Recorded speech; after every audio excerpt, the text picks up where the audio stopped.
Tula para sa'yo. Ang title nito, Pag-usad.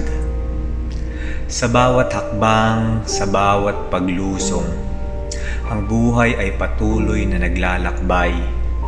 Sa tuwing humahakbang, may bagong pagkakataon upang lumago, mag-unlad at mag-abot ng mga pangarap.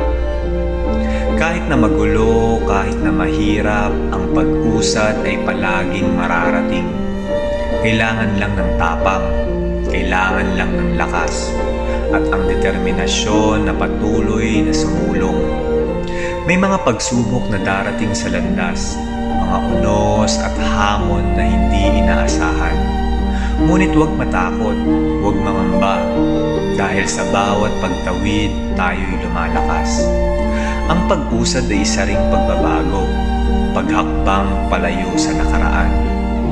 Panibagong pagkakataon, panibagong simula, sa bawat araw may pag-asang ipinagkakaloob.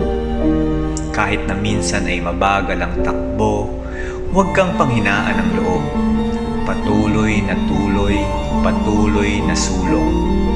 Hanggang sa makamit mo ang iyong mga adhikain sa buhay. Sa bawat pag-usad may mga bagay na iiwanan, mga alaala at mga pagkakamali.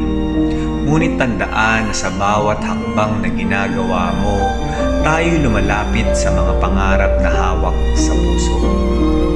Kaya't ituloy ang paglalakbay, patuloy na pag-usad, patuloy na pagsulong. Sa bawat araw may bago at espesyal. Ang buhay ay patuloy na uusad.